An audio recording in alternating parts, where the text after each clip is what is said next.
O 338º dia desta guerra brutal traz à tona detalhes chocantes sobre o último ataque em larga escala contra a Ucrânia. O país inteiro mergulhou na escuridão com cortes generalizados de energia. Uma família inteira, jovem e cheia de sonhos, foi ceifada por um míssil russo, enquanto em Kharkiv um jardim de infância se transformou em alvo. A Rússia ainda consegue se defender dos contra-ataques ucranianos, mas a situação é cada vez mais desesperadora. O Ministério da Defesa mobiliza reservistas para formar grupos ágeis, e até os voluntários da linha de frente encomendam balões com redes improvisadas, remendos de uma guerra que já deveria ter ficado no passado. Do outro lado do Atlântico, senadores americanos preparam uma série de projetos de lei para apertar ainda mais o cerco à Rússia. Afinal, as condenações contra os aliados de Putin parecem não surtir efeito, e a recusa do Kremlin em abrir mão do Donbas e respeitar a soberania ucraniana volta a ser uma ameaça real. Mas não vamos nos adiantar.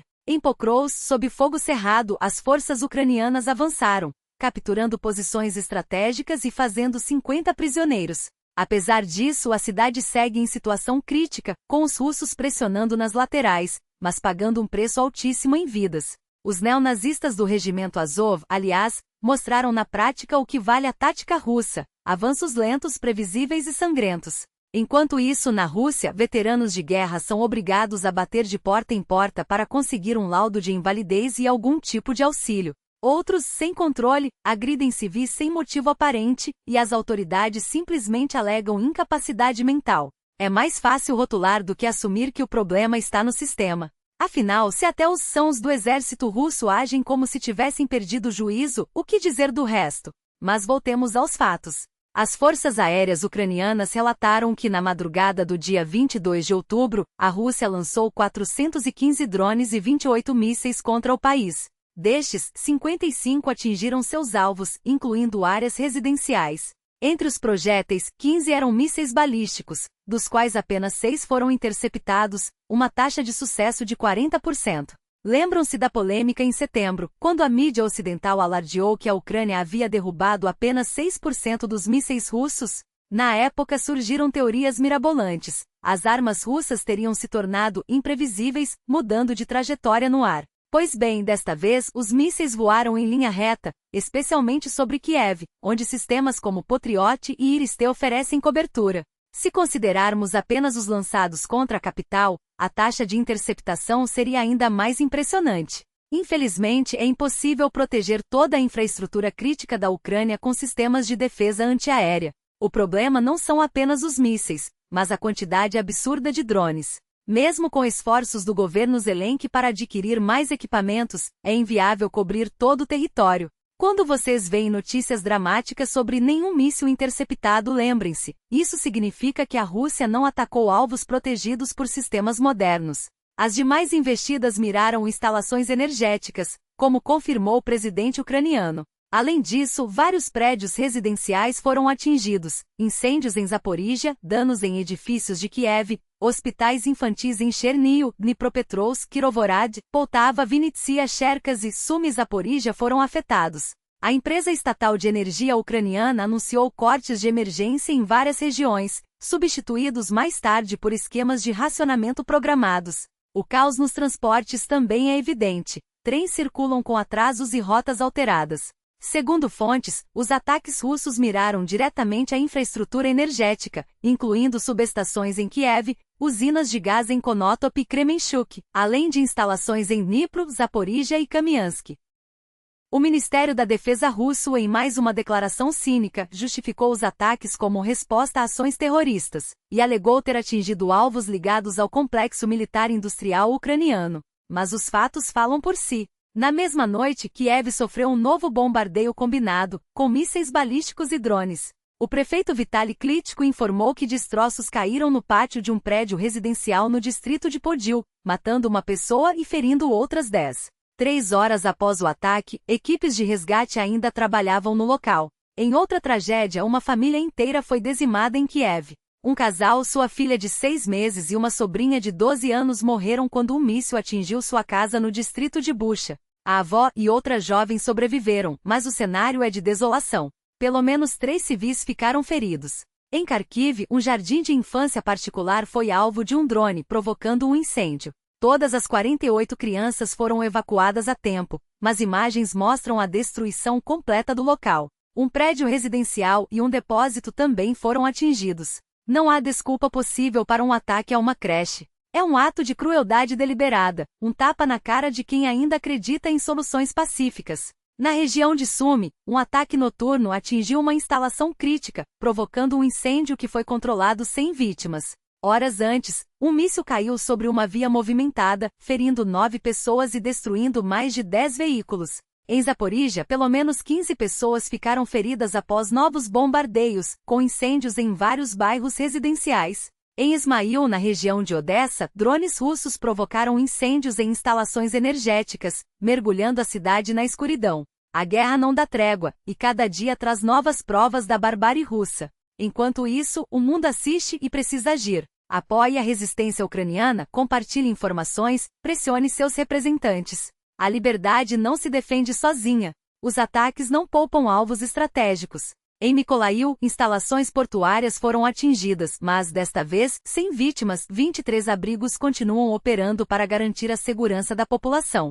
A infraestrutura crítica da cidade, porém, sofreu danos severos. Hospitais, escolas e redes de distribuição de água funcionam agora com geradores, enquanto equipes trabalham sem descanso para restaurar o mínimo de normalidade. O chefe da administração local, Oleksandr Kiper, alertou: a recuperação será lenta. Cada ataque nos joga meses para trás. Na região de Odessa, os estragos são ainda mais profundos. A empresa energética DEC confirmou que os danos das subestações são substanciais, exigindo semanas de reparos. E não para por aí, no distrito de Mirorod, na região de Poltava, instalações da indústria de petróleo e gás foram alvejadas, segundo o governador Dmytro Lunin. Felizmente não houve vítimas, mas o impacto na capacidade de abastecimento do país é imediato. Enquanto isso, em Kirovorad, 27 localidades amanheceram sem energia após um ataque combinado de mísseis e drones, conforme relatou o governador Andriy Raikovich Karhavishais. A escuridão forçada não é apenas um inconveniente, é uma arma de guerra projetada para quebrar a resistência e semear o caos. E os horrores não se limitam às fronteiras ucranianas. Na região de Chernihiv, um ataque russo matou 4 pessoas, incluindo uma criança de 10 anos, e deixou outras 7 feridas. O governador Vyacheslav Chaus não poupou palavras: eles miram em civis, miram em crianças. Não há justificativa para isso. Mas a Ucrânia não assiste passivamente. A retaliação veio com precisão cirúrgica. Na noite de 21 de outubro, um ataque ucraniano atingiu uma fábrica química em Bryansk, na Rússia, um alvo estratégico que produz componentes essenciais para o combustível de mísseis e explosivos usados contra a Ucrânia. O Estado-Maior das Forças Armadas Ucranianas foi claro: esse complexo abastece diretamente os ataques que destroem nossas cidades. Não ficaremos de braços cruzados. O comandante das Forças de Sistemas Não Tripulados, Vadim Sukharevsky, confirmou o sucesso da operação, enquanto o chefe da República de Mordóvia, Artyom Zdunov, relatou danos a uma instalação industrial local sem vítimas. Mas os alvos não se restringiram a isso. Imagens de satélite e relatos de fontes independentes como The Insider revelaram que um dos ataques ucranianos acertou em cheio a base de armazenamento de petróleo de Kotalinskaya, no Cáucaso do Norte, um ponto crítico para a logística energética russa, conectado a oleodutos e ferrovias. Outro golpe atingiu uma usina de processamento de gás em Astrachan, confirmado por vídeos geolocalizados. O Estado-Maior ucraniano não deixou dúvidas: essa instalação abastece a frota do Cáspio. Cada míssil que cai sobre nossas casas terá uma resposta. E a resposta já se faz sentir. Em Belgorod, após um ataque ucraniano a uma subestação elétrica, várias localidades ficaram sem luz. As autoridades russas tentam minimizar os danos, mas a realidade é implacável. Cada ataque russo à nossa infraestrutura energética terá uma consequência direta na Rússia, advertiu um porta-voz militar ucraniano. Se eles querem escuridão, terão escuridão. Se querem frio, terão frio. E não se trata apenas de retaliação pontual. Com a repetição dos ataques, o sistema energético russo, já fragilizado por sanções e má gestão, começará a colapsar. Primeiro serão cortes localizados. Depois apagões em larga escala. E enquanto isso, os cidadãos russos, que hoje apoiam a guerra por omissão ou propaganda, sentirão na pele o preço da agressão que seu governo perpetra. Enquanto a Ucrânia revida, o Kremlin se prepara para uma nova fase de repressão interna. Reservistas que assinaram contratos voluntários estão sendo convocados para proteger infraestruturas críticas, uma fachada para formar grupos móveis de defesa contra drones ucranianos. O vice-chefe do Departamento Organizacional do Estado-Maior russo, vice-almirante Vladimir Tsemliansky, deixou claro: eles atuarão apenas em suas regiões, mas serão treinados para combater ameaças aéreas. Na prática, isso significa que o Kremlin está montando uma rede de milícias locais, prontas para serem mobilizadas em massa caso a guerra se intensifique. E não se enganem, esses voluntários são apenas a ponta do iceberg. O governo russo já tem em mãos listas de cidadãos com treinamento militar básico, um banco de dados pronto para ser acionado na próxima onda de mobilização. Pensem 2 vezes antes de se alistar, alertam analistas. Vocês serão carne de canhão em uma guerra que já está perdida. Mas o Kremlin não quer apenas recrutas, quer controle absoluto. Nos últimos dias, usuários em toda a Rússia relataram problemas graves com aplicativos de mensagens como o Telegram e o WhatsApp. Conexões lentas, mensagens que não chegam, servidores instáveis. O Roskomnadzor, órgão de censura russo, justificou as restrições como uma medida de combate ao terrorismo e à desinformação, mas a verdade é outra. O regime quer isolar sua população, cortar o acesso a fontes independentes e garantir que só a narrativa oficial chegue aos cidadãos. Em agosto, quando começaram a limitar chamadas em apps de mensagens, prometeram que não haveria mais restrições. Agora a censura avança. E não vai parar por aí. A guerra não é apenas um conflito de territórios, é uma batalha pela verdade, pela liberdade e pelo futuro. A Ucrânia resiste, mas precisa de apoio. Cada compartilhamento de informação, cada pressão sobre governos, cada doação faz diferença. A Rússia conta com o silêncio do mundo. Não deixe que ela vença. A liberdade não se defende sozinha, e o preço da indiferença é pago em vidas. O que está em jogo não é apenas o acesso a um aplicativo ou a um site, é o direito de escolher o que você lê, ouve e acredita. As restrições não começam com um bloqueio total, elas avançam em silêncio, região por região, até que um dia você acorda e percebe que não há mais volta. Telegram, YouTube, fontes independentes, tudo pode desaparecer. E se você acha que isso não vai acontecer com você, é porque já está acontecendo com alguém. A questão não é se, mas quando. Mas há uma saída. Não uma solução temporária, não um paliativo, mas uma ferramenta testada, que funciona há mais de 1 ano, desde que o primeiro bloqueio tentou nos calar. Meu VPN não é um produto qualquer, é o resultado de meses de desenvolvimento, de ataques cibernéticos repelidos, de tentativas de censura que fracassaram. Ele não foi criado para vender, mas para resistir. E hoje, mais do que nunca, ele é necessário. Você pode comprá-lo com estrelas do Telegram, com cartões estrangeiros ou até mesmo por meio de serviços de pagamento alternativos. Se o Telegram já estiver bloqueado na sua região, use um VPN gratuito por alguns minutos, o suficiente para baixar o meu e garantir seu acesso permanente. Não é só uma compra, é um ato de resistência. É garantir que seus pais, seus avós, seus amigos continuem tendo acesso à informação sem filtros. É dizer, em alto e bom som, que você não aceita viver em uma bolha controlada. Claro, o preço pode ser um pouco mais alto do que outras opções, mas aqui, você não está pagando por um serviço e está investindo em liberdade. E se quiser apoiar o canal sem comprar nada, há outras formas de contribuição. As opções estão todas no descritivo. Porque no fim das contas, o que está em jogo não é só o seu acesso à internet, é o futuro da informação. Enquanto isso, a Rússia corre contra o tempo para blindar seu espaço aéreo. Em Tula, uma empresa química vai instalar um sistema de defesa baseado em aeróstatos, balões gigantes com redes esticadas entre eles, projetados para derrubar drones. A ideia não é nova, foi usada na Primeira Guerra Mundial e na Segunda, para proteger cidades de bombardeios aéreos. A diferença é que agora, o alvo são drones ucranianos, e o custo é exorbitante, mais de 9 milhões de rublos por sistema. Os especialistas questionam a eficácia. Afinal, um drone pode facilmente incendiar um desses balões, transformando-o em uma bomba aérea que cai sobre a cidade. Ou então, basta um ataque coordenado para derrubar toda a rede. Mas o mais curioso é que, apesar de a Ucrânia enfrentar drones russos há anos, nunca adotou essa solução. Será que há algo que não sabemos? Ou será que, no fundo, todos têm medo de arriscar? O que sabemos é que a Rússia está disposta a gastar fortunas para se proteger, mesmo que as soluções sejam duvidosas.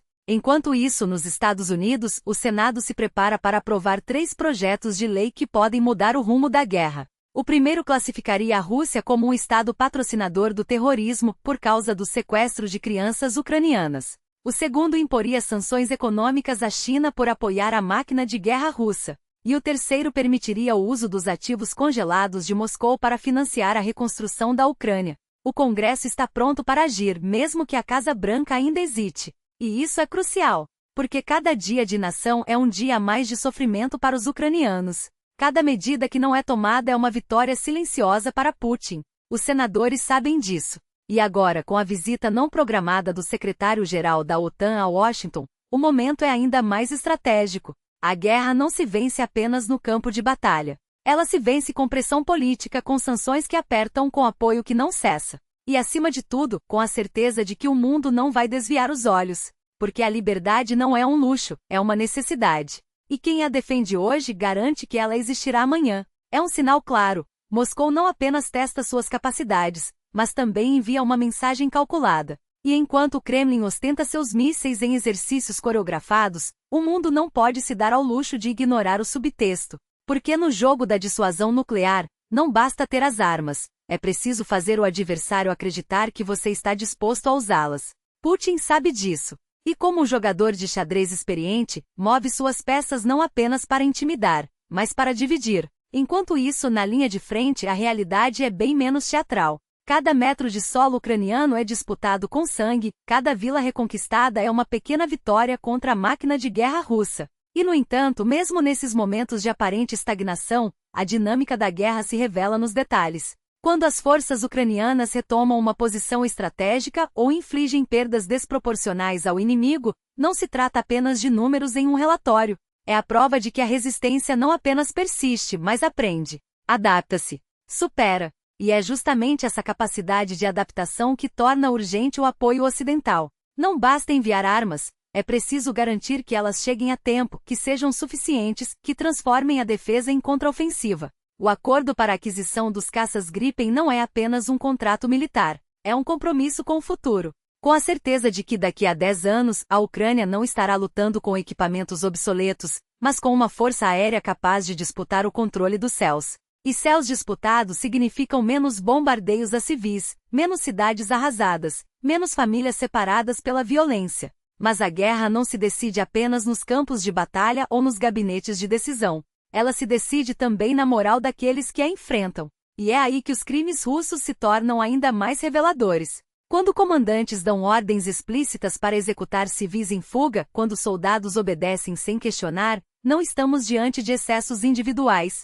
Estamos diante de uma política, de um sistema que normaliza o horror, que transforma a crueldade em estratégia. Cada relato de tortura, cada execução sumária, cada família impedida de escapar é um lembrete. Esta não é uma guerra convencional. É uma guerra contra a própria ideia de humanidade.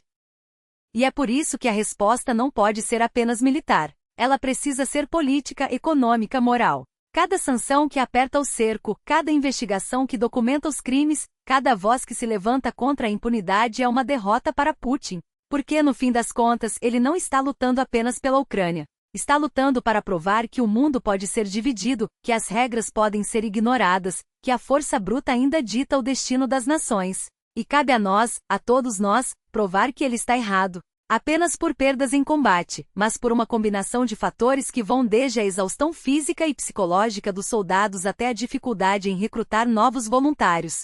Cada dia que passa, a linha de frente exige mais sacrifícios, e a Ucrânia não pode se dar ao luxo de subestimar o custo humano dessa guerra.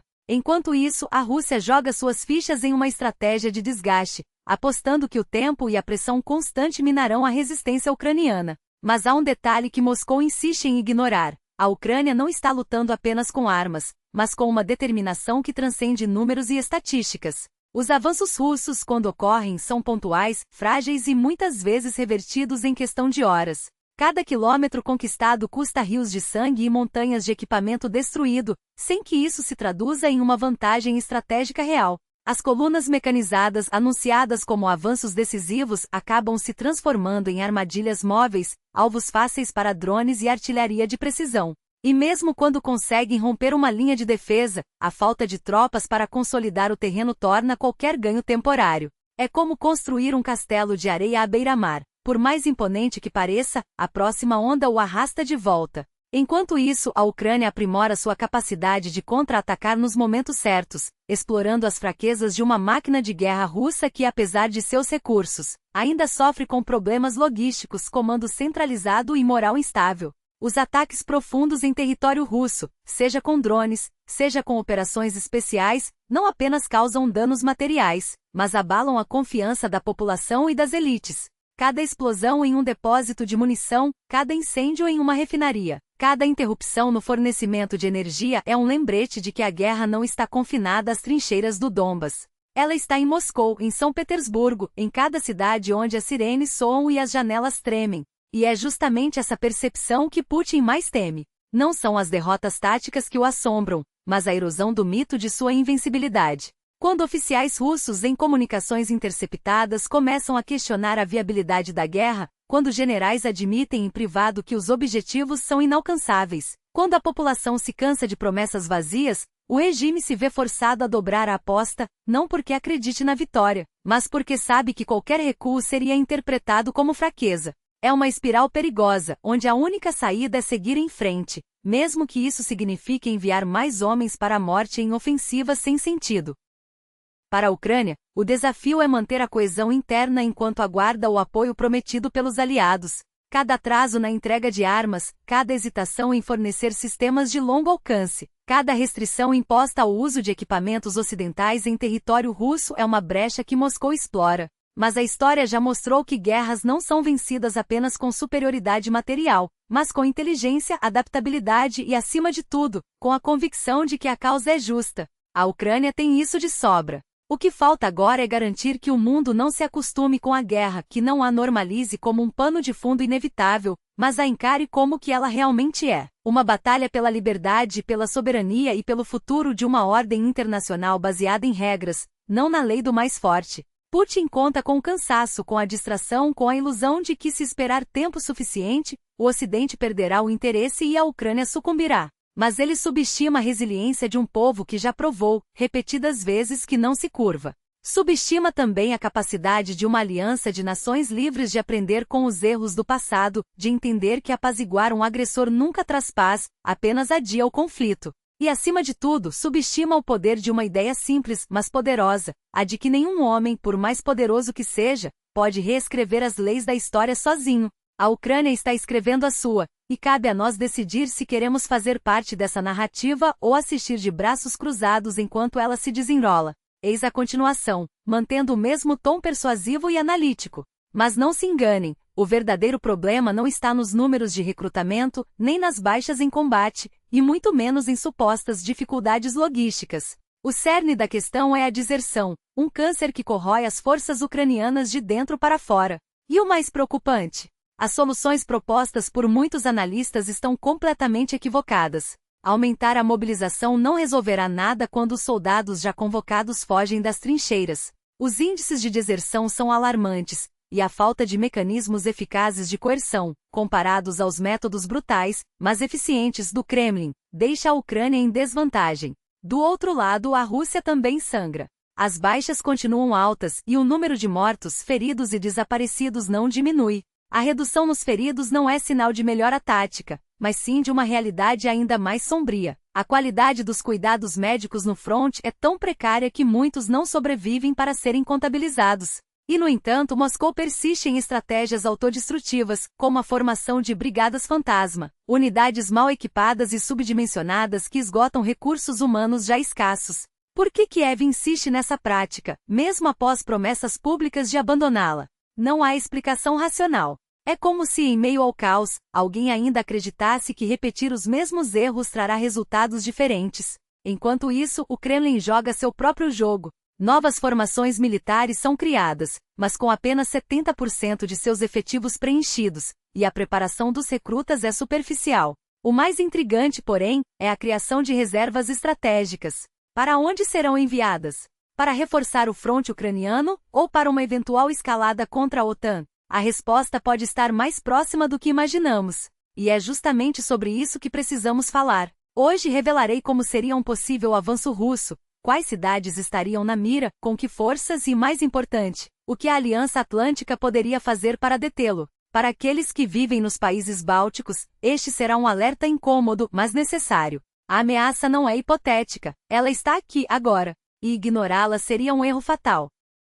Enquanto isso, nas ruínas de Konstantinovka, no Donbas, a realidade da guerra se impõe. Entre prédios destruídos, civis cozinham em fogões improvisados, aquecem-se com burzuicas e enterram seus mortos nos quintais. São cenas que já vimos em Mariupol, em Bakut e em qualquer lugar onde o mundo russo chegou para libertar. Essas imagens não são acidentes, são o legado que Putin escolheu deixar. Um legado de cinzas, de famílias desabrigadas e de crianças que um dia estudarão essa época nos livros de história, não como um capítulo de glória, mas como uma mancha indelével. E o preço dessa guerra não é pago apenas em vidas humanas. Nos bastidores, a máquina de propaganda russa trava uma batalha interna. De um lado, os defensores dos ataques mecanizados, como o blogueiro militar Andrei Filatov, que argumentam que qualquer assalto frontal é um desperdício de recursos. Do outro, os críticos, como os canais ligados a Kadyrov, que denunciam a ineficácia das táticas de infiltração. Ambos têm razão, e ambos estão errados. Porque, no fim das contas, nenhuma das abordagens funciona. Os ataques mecanizados são dizimados em minutos, enquanto as infiltrações, embora menos letais no curto prazo, resultam em perdas cumulativas ainda maiores.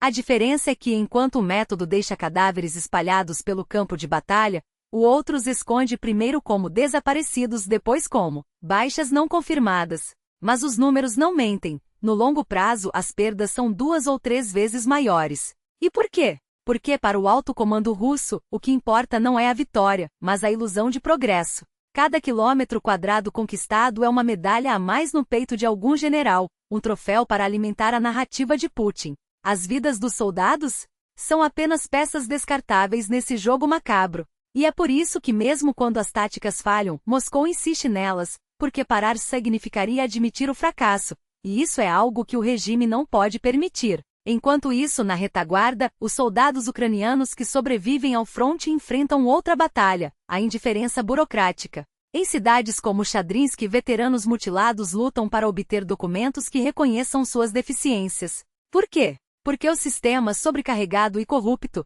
prefere ignorar aqueles que já deram tudo pela guerra. É uma ironia cruel. Os mesmos homens que arriscaram suas vidas para defender o país são abandonados assim que deixam de ser úteis. A guerra não é feita apenas de estratégias e táticas. É feita de escolhas e de suas consequências. E cada decisão errada, cada mentira contada para manter as aparências, cada vida desperdiçada em nome de um orgulho doentio, nos aproxima de um desfecho que ninguém deseja. A questão não é se a Ucrânia pode vencer, mas se o mundo está disposto a pagar o preço para que isso aconteça. Porque, no fim, a história não perdoa aqueles que viram as costas quando mais importava, que se tornam fantasmas em sua própria terra. A burocracia não é apenas um empecilho, é uma sentença. Enquanto heróis de guerra são obrigados a mendigar por direitos básicos, o sistema os trata como números em uma fila interminável. Médicos que desaparecem, laudos que se perdem, prazos que se arrastam como feridas abertas. E no fim, quem paga o preço? Homens que já derramaram sangue suficiente para merecer algo além de indiferença. Não se trata de compaixão, mas de justiça elementar. Se a nação os enviou para a linha de frente, que pelo menos lhes dê o mínimo para sobreviver quando voltam. Mas não. Em vez disso, são obrigados a correr de gabinete em gabinete, enquanto aqueles que deveriam servi-los se escondem atrás de carimbos e desculpas esfarrapadas. Que vergonha é essa que transforma a gratidão em uma corrida de obstáculos? E então há os outros. Aqueles que a guerra não apenas devolveu, mas deformou. Homens que antes de vestir o uniforme, já carregavam cicatrizes invisíveis, e que agora retornam com a mente estilhaçada. O caso do militar que espancou uma adolescente até quase matá-la não é um acidente, é um sintoma. Um sistema que recruta qualquer um sem filtros, sem escrúpulos, e depois lava as mãos quando as consequências explodem nas ruas. Não se trata de maldade, mas de negligência criminosa. Se o Estado distribui armas a quem não consegue distinguir certo de errado, quem é o verdadeiro culpado quando o sangue escorre? A conta está chegando. Cada dia de guerra a mais é um tijolo a mais no muro que desabará sobre a sociedade russa. Homens que voltam sem vitória, sem propósito, sem nada além de traumas e ressentimento. Homens que olham para os civis e veem parasitas, enquanto os civis olham para eles e veem monstros. E no meio disso, uma economia em frangalhos, um Estado falido, e a certeza de que ninguém sairá ileso. Não é preciso ser profeta para ver o que vem pela frente. Basta lembrar do que aconteceu após o Afeganistão, multiplicar por 100, e então entender que o pesadelo mal começou. A história não perdoa quem fecha os olhos. E quando a poeira baixar, não serão as estratégias militares que importarão, mas as vidas arruinadas, e quem as arruinou.